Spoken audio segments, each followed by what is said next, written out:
واللہ ما طلعت شمس ولا غربت الا وانت فی قلبی. تو عجیب بات یہ ہے کہ سابقون کا تذکرہ اللہ نے بعد میں کیا، مگر سابقون کو جنت کی جو نعمتیں ملیں گی ان کا تذکرہ پہلے کیا. اس میں بھی ایک علمی نکتہ ہے. سابقون کا تذکرہ بعد میں کرنے کا مطلب یہ ہے کہ یہ وہ لوگ ہیں جن کو قیامت کے دن کی ہولناکیوں کا کوئی اثر نہیں ہوگا. لوگ دھوپ میں ہوں گے، پریشان ہوں گے، یہ اللہ تعالیٰ کے عرش کے سائے کے اندر خوشبو کے ٹیلوں کے اوپر سیر کر رہے ہوں گے. انہیں پرواہ نہیں ہوگی قیامت کے دن، کیونکہ انہیں قیامت کے دن کا کوئی خوف غم نہیں ہوگا. اللہ نے ان کا تذکرہ آخر پہ فرمایا. پھر ان کی جنتوں کا تذکرہ پہلے کیوں کیا؟ اس لیے کہ یہ اعمال میں دوسروں سے آگے بڑھنے والے تھے. بھاگ کے تہجد پڑھنا، تکبیر اولیٰ میں پہنچنا، لوگوں کی عیادت کرنا، لوگوں کی خدمت کرنا، لوگوں کے کام آنا، لوگوں کی خیرخواہی کرنا.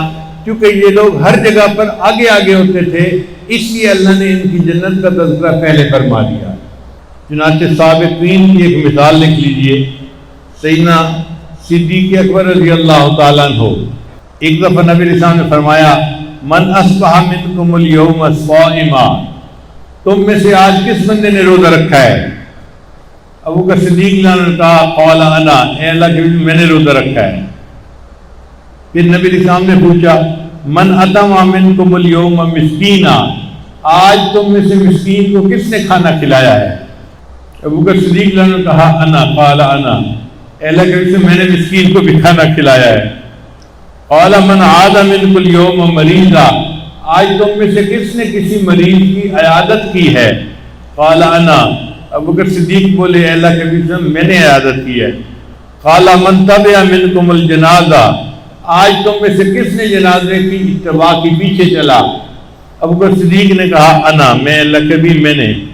قال رسول اللہ صلی اللہ علیہ وسلم، نبی اسلام نے فرمایا من اجتماعت هذه الخصال قط في رجل الا دخل الجنہ، جس بندے میں یہ سب صفات اکٹھی ہو گئی یقیناً وہ بندہ جنت میں داخل ہوگا.